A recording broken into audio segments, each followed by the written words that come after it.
La película comienza con uno de los protagonistas, Fernando Araujo, que se sentía vacío, como si su existencia careciera de rumbo. Era el 10 de enero del 2005. Aunque se dedicaba al arte plástico y daba clases de artes marciales, esas actividades no le llenaban el alma. Anhelaba encontrar un propósito verdadero, algo trascendental por lo que estaría dispuesto incluso a arriesgar su vida. Esa misma noción cobró forma cuando salió de un entrenamiento, bajo un cielo que comenzaba a abrirse. La lluvia bañaba la ciudad en ese momento, y Fernando observó cómo el agua corría hacia los colectores situados debajo del banco río, desembocando en una zona amplia donde cabría perfectamente un grupo de personas. Con esa observación en mente, al día siguiente buscó a su amigo Sebastián, un mecánico, para contarle su idea y conocer su punto de vista. Sebastián le señaló que el proyecto requeriría maquinaria especializada para la excavación, pero sobre todo, capital suficiente, lo que significaba encontrar primero a un inversionista. Ante esta necesidad, Fernando fue a ver a Dabausa, quien aunque no contaba con los recursos económicos necesarios, se ofreció a colaborar en lo que pudiera y le recomendó contactar a alguien con solvencia financiera. Ese individuo era Luis Mario Viete, quien en ese momento estaba gestionando trámites para trasladar a sus hijos a Montevideo. Al hablar con la empleada de la empresa encargada de los trámites, le entregó lo que creía ser $2.000, pero la mujer le informó que la cantidad acordada era en pesos, no en dólares. Luis se sorprendió gratamente por el error, pero argumentó que no quería llevar consigo toda esa cantidad de dinero, por lo que le pidió a la empleada que guardara el sobre y se lo devolviera cuando volviera a finalizar los trámites. Ella aceptó sin dudar. Después de esto, Luis fue a la peluquería de su hija para contarle sobre un supuesto nuevo trabajo, una historia que él mismo inventaba y que ella notó de inmediato. Sin embargo, su relación era sólida, y esa misma noche, Luis puso en marcha su plan. Ingresó a la empresa donde había dejado el sobre, utilizando un rastreador que había colocado en él para localizar la caja fuerte. Con destreza profesional, la abrió, pero se encontró con que la empleada de limpieza estaba cerca. Inventando que era un nuevo trabajador, logró engañarla completamente. Al salir del lugar, Fernando lo esperaba en su vehículo, siguiéndolo por la calle hasta un bar. En ese instante, Fernando marcó el teléfono de Luis para dejarle un mensaje y acordar un encuentro, pero Luis ya se había dado cuenta de que lo seguían. Sin pensarlo dos veces, rompió la ventana del vehículo que lo perseguía y amenazó a su acompañante sin saber quién era. Luego se dirigió a su casa, donde escuchó el mensaje que Fernando le había dejado justo antes del incidente. Avergonzado, decidió acudir al lugar que Luis había mencionado en la llamada, y se encontró con que Fernando lo esperaba allí. Allí, Fernando le confesó que sabía que Luis realizaba pequeños robos, pero le propuso algo que cambiaría su vida: un solo golpe grande. Luego lo llevó hasta el desagüe bajo el banco río, explicándole en el camino la cantidad de dinero que habitualmente se guarda en las bóvedas de un banco. Al llegar, Fernando bajó 1 metro de medición por una de las alcantarillas, equipó a Luis con botas de pantano largas y ambos se adentraron por el tubo de desagüe, encontrando el instrumento a 18 metros de profundidad. Justo encima de ellos se encontraba el banco, objetivo de su plan. También comentó que el desagüe solo era transitable 2 veces al día, en momentos de marea baja, los cuales aprovecharían para trabajar en el túnel. La idea no le pareció del todo descabellada a Luis, quien finalmente aceptó participar. Sin embargo, el tiempo invertido en revisar el plan hizo que llegara tarde a una cena con su hija, quien se enfureció al darse cuenta de que estaba mintiendo. Pasaron los días y se realizó la primera reunión oficial sobre el gran golpe. Solo estaban Luis, Dabausa y Fernando, quien presentó su idea para eludir las cámaras de seguridad. Según él, estas no detectaban movimiento, sino cambios de temperatura. Por ello, proponía realizar el robo vestidos con trajes hechos a base de bolsas de dormir, para que sus cuerpos no emitieran calor detectable. Aunque la idea pareció ingeniosa, también les resultó un tanto ridícula. De todos modos, acordaron que necesitaban obtener los planos del banco. Para ello, Fernando y Sebastián se infiltrarían como clientes. Fernando llevaría una cámara digital y, mientras fingía acompañar a su amigo, tomaría fotografías del lugar. El plan se ejecutó, pero sus movimientos no fueron lo suficientemente discretos, y un guardia de seguridad se dio cuenta de que algo no estaba bien. Cuando Fernando terminó de tomar las fotos, la seguridad lo detuvo y lo llevó a un cuarto en los pisos inferiores para revisar sus pertenencias. Pero Fernando había sido astuto y había extraído la tarjeta de memoria de la cámara antes de ser atrapado, por lo que no encontraron nada que lo incrimine. Con paciencia y buena suerte, lograron obtener los planos que necesitaban. Poco después, Fernando explicó al equipo cada detalle del banco, dónde estaba la bóveda y las cajas de seguridad, y cómo el pequeño cuarto donde lo detuvieron era el punto ideal para ingresar a través del túnel. Solo faltaba calcular la distancia entre el desagüe y el banco para saber cuánto excavar, pero medir con cinta métrica en la calle atraería la atención de las cámaras externas. Finalmente, Lograron determinar la distancia usando una bicicleta y cálculos matemáticos. En la siguiente reunión, mientras esperaban a Sebastián, Luis hizo comentarios sobre el hecho de que Fernando consumía demasiadas sustancias para relajarse. Fernando replicó que fumar esas cosas se le metía demasiado en la sangre, añadiendo que en realidad todo el proyecto había tomado forma mientras estaba en ese estado de calma. Y claro, el plan tenía un nombre, Donatello, en honor a las tortugas ninja. 3 razones justificaban el nombre. Las tortugas vivían en alcantarillas, practicaban artes marciales como él, y además eran de un verde similar al de la sustancia que le daba tranquilidad. Después de esto, el grupo debatió sobre la naturaleza ética del robo. Luis no estaba convencido de que hurtar a un banco fuera un delito sin damnificar a nadie, pero Fernando le habló del equilibrio natural del asunto. Les quitarían dinero a la entidad financiera, pero al final los clientes afectados recibirían una indemnización. Ante esa explicación, Luis propuso una idea que parecía disparatada. ¿Por qué no dejar una nota a los dueños de las cajas para explicarles lo ocurrido? Fernando no lo tomó como una broma y se quedó pensativo en la posibilidad. En ese instante llegó Sebastián con todo el material necesario, así que de inmediato todos se dirigieron al desagüe, localizaron el punto exacto y comenzaron a cavar el túnel. Pero aún había un obstáculo sin resolver. Su intención era abrir todas las cajas de seguridad durante la noche una vez entraran por el pasaje subterráneo, pero Fernando no tenía idea de cómo hacerlo eficientemente. Cualquier método tradicional llevaría demasiado tiempo. La única forma de descubrir cómo penetrar las cerraduras era estudiarlas de cerca, lo que requería abrir una caja de la sucursal. Ese cometido le tocó a Luis, quien se hizo pasar por un cliente habitual y pudo identificar el tipo de cerrojo con el que se enfrentarían. El tiempo pasaba, y los gastos del proyecto iban en aumento, lo que empezaba a cansar a Luis, quien ya había invertido una gran suma de dinero. Aún así, iban encontrando soluciones sin mayores contratiempos, hasta que un día la policía se acercó a preguntar qué estaban haciendo en ese lugar. El problema era que el conductor contratado para el robo había elegido una camioneta vieja y demasiado llamativa, lo que había levantado sospechas. Los hombres se pusieron nerviosos, pero la llegada de Alberto de la Torre, un nuevo miembro del grupo, y su esposa despejó la situación. Una vecina los había denunciado porque el vehículo le generaba mala sensación. Pero Luis tenía una preocupación: la esposa de Alberto. Habían acordado no involucrar a personas externas, y ella podría ser un riesgo. Alberto aseguró que la mujer lo había acompañado en múltiples trabajos durante años y no traicionaría al grupo, pero la respuesta no calmó del todo a los demás, sobre todo porque era sabido que Alberto tenía debilidad por las mujeres. Aún así, el plan siguió adelante. Como era de esperar, todos colaboraron en la construcción del túnel, y los contratiempos no se hicieron esperar. En una ocasión, parte del pasaje se derrumbó, retrasando los trabajos porque la perforadora quedó dañada. La idea de invertir más dinero no agradó a Luis, y la incógnita de cómo abrir todas las cajas en una sola noche seguía sin respuesta. Por eso decidió abandonar la operación hasta que encontraran una solución para obtener el botín de forma rápida. Sin saber qué hacer, Fernando se fue a su casa a fumar junto a su pareja, buscando despejar su mente. Mientras miraban las estrellas, ella le comentó que la luz que veíamos de los astros a veces no correspondía a su realidad. Al estar tan lejanos, cuando llegaba hasta nosotros, muchas ya se habían extinguido. En ese instante, una idea brilló en la mente de Fernando, quien corrió inmediatamente hasta la casa de Luis para contársela. Los bancos tenían sistemas de seguridad diferentes para el día y la noche, pero durante el horario laboral la entidad era más vulnerable. Así que la solución era doble: realizar un asalto convencional durante el día, y en ese mismo momento poner en marcha el plan verdadero con el túnel.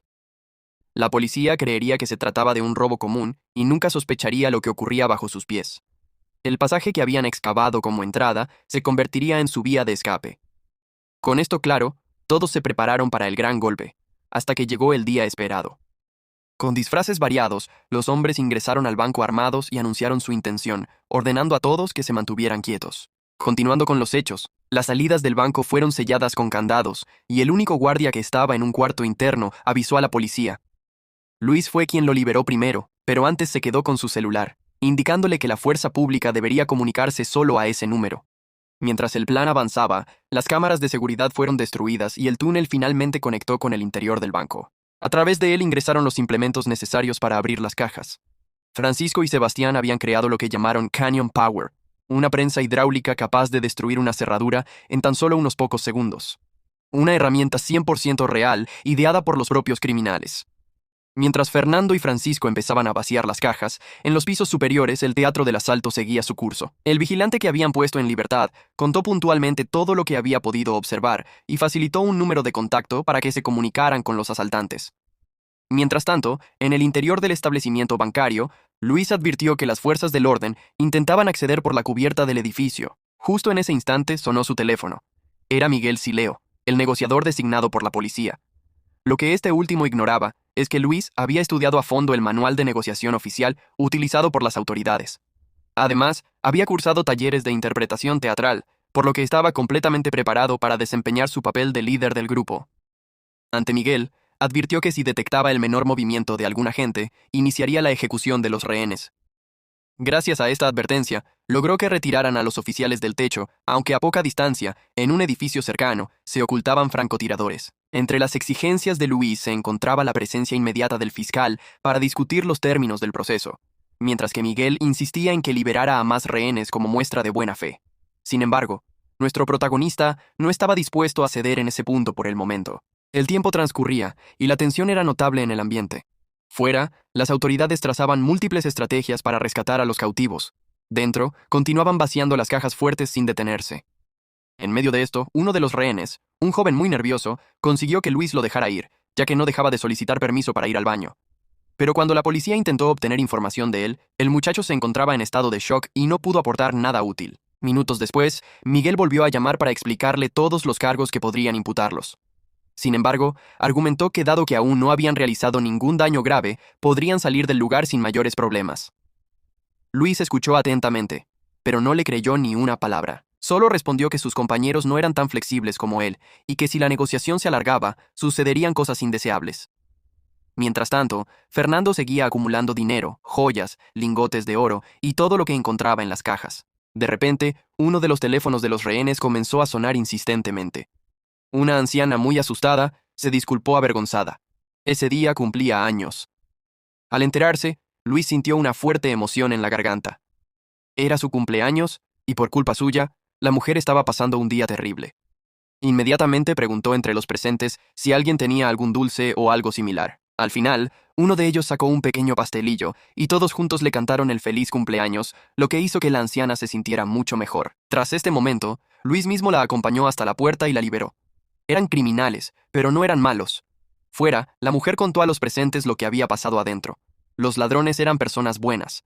Además, la tercera persona en ser liberada fue una embarazada, demostrando que nunca tuvieron la intención de hacer daño a nadie. En ese punto, Luis llamó nuevamente a Miguel, fingiendo que la situación con sus compañeros se estaba descontrolando y que estaban perdiendo la paciencia. Ante esto, el negociador creyó que la única salida era que se entregaran, ya que cuanto más tiempo pasara, mayor sería el problema. Para ganar unos minutos más, Luis abrió una de las persianas, consciente de que los francotiradores lo tendrían en mira, y le dijo a Miguel que necesitaba garantías del fiscal para asegurar su salida segura. A Miguel le resultó extraño que el ladrón mencionara la entrega, por lo que no confiaba en sus palabras. Mientras tanto, Sebastián se dio cuenta de que su máquina estaba sobrecalentándose, así que tuvieron que pedir más tiempo. En ese lapso, Luis finalmente logró contactar con el fiscal. Al enterarse de que necesitaban más tiempo, se le ocurrió una estratagema. Fingió conocerlo de antes y le dio el número de un supuesto abogado que debería presentarse en el lugar. De lo contrario, no saldrían del banco. El número proporcionado pertenecía a otro de los teléfonos de los rehenes, por lo que la policía terminó hablando con Luis mismo, quien se hizo pasar por el abogado y aseguró que llegaría lo antes posible. Su actuación fue tan convincente que logró engañar completamente a las autoridades. Por su parte, la máquina de Sebastián ya no funcionaba más, así que Fernando se vio en la necesidad de tomar una decisión: dejar el resto de las cajas y retirarse con lo que habían conseguido. Inmediatamente pusieron en marcha la huida, y en poco tiempo todos los miembros de la banda estaban cargando bolsas y bolsas de botín, enviándolas a través de un túnel. Para ganar un poco más de tiempo, Luis intentó engañar a Miguel pidiéndole que llevaran algunas pizzas al lugar. Un hecho completamente real que hizo que muchos compararan su plan con el de las tortugas ninja, totalmente cababonga. En ese momento, Miguel llamó al número del supuesto abogado y descubrió la estafa. Entendió entonces que el robo era mucho más complejo de lo que parecía, aunque el jefe de tácticas no quiso escuchar nada al respecto, y el director del banco aseguró que no había otras salidas conocidas del edificio. Cuando finalmente se dio cuenta de que el lugar estaba rodeado de alcantarillas, decidió investigar esa vía. Adentro, todo el botín había sido trasladado hasta una balsa. Fernando, el último en abandonar el banco, dejó las armas utilizadas durante el atraco sobre un pañuelo rojo para que la policía las encontrara. Las pistolas y demás instrumentos eran réplicas, lo que no solo evitó que cometieran actos violentos, sino que también reduciría sus penas en caso de ser atrapados. Así se despidieron del establecimiento, y Fernando colgó un cartel con una frase que luego se convertiría en famosa: Aunque el jefe de operaciones descartaba rotundamente la idea, Miguel mantenía su postura. Debían revisar el desagüe. El punto de inflexión llegó cuando los militares desplegados en las afueras empezaron a recibir comunicaciones de los rehenes. Era claro que había una forma de acceder al recinto. Al ingresar, solo encontraron a los secuestrados. La banda criminal había desaparecido sin dejar rastro. Pero la perspicacia de Miguel lo llevó a descubrir detrás de uno de los muebles la entrada de un túnel oculto. Mientras tanto, los asaltantes luchaban por poner en marcha la lancha en la que huían, por lo que tuvieron que impulsarla con remos durante los primeros metros. En la boca del túnel, Miguel se topó con una trampa que incluía una granada, pero en cuestión de segundos se dio cuenta de que no era real. Al igual que todas las demás armas, resultaron ser falsas. Sin dudar un instante, Miguel se adentró en el túnel, acompañado por otro grupo que lo hizo por la sección inferior. Pero ya era demasiado tarde. Los delincuentes habían alcanzado su punto de encuentro, donde los esperaba su conductor en una camioneta. Tras el robo y la espectacular fuga, las autoridades se quedaron boquiabiertas al encontrar un mensaje que Fernando había dejado a propósito para que lo descubrieran. Decía así: en el barrio de los pudientes, sin armas ni rencores, solo plata, no amores. Así concluyó lo que parecía ser un atraco perfecto. El botín se repartió entre todos los miembros de la banda, y cada uno lo destinó a sus propias metas. Fernando se retiró a los campos de Argentina. Luis se gastó su parte en joyas de todo tipo. Alberto adquirió una camioneta nueva. Sebastián se compró un enorme videojuego para su hijo, y además donó una suma a la iglesia donde asistía. Todo parecía ir sobre ruedas, pero siempre hay un cabo suelto que se escapa. Alberto, conocido por su fama de conquistador, se dejó llevar por una mujer a la que no pudo resistir. Su esposa lo descubrió en plena infidelidad y con el corazón destrozado, decidió denunciarlo a la policía. Como dice el dicho, la realidad supera la ficción. Aunque suene extraño, fue exactamente así. Las autoridades no tenían ni la más mínima pista de los culpables, pero gracias a la denuncia, comenzaron a detenerlos uno por uno. Luis fue arrestado mientras pasaba una tarde con su hija, quien tuvo que soportar la vergüenza del momento. El último en ser localizado fue Fernando, quien se había refugiado en un rincón remoto entre las montañas para esconderse. De hecho, desde que se enteró de que lo buscaban, había empezado a perder peso para evitar ser reconocido. Con Luis en la cárcel, y después de aclarar que la joven no tenía ninguna relación con el delito, su hija comenzó a visitarlo. Allí, él le confesó que estaba cansado de vivir en mentiras y prometió dejar atrás esa vida, cumplir su condena y nunca más cometer un crimen. Así, ambos lograron reconstruir su vínculo. Cuando Fernando salió de prisión, Luis fue a buscarlo. Ambos estaban emocionados por la libertad y hasta compartieron un cigarrillo de los conocidos antes de separarse. Por sus hechos, los implicados recibieron condenas entre 7 y 15 años, aunque se redujeron debido a que las armas eran réplicas. Hoy en día, todos son libres. Fernando, el cerebro de la operación, apenas cumplió 1 año y 7 meses de prisión.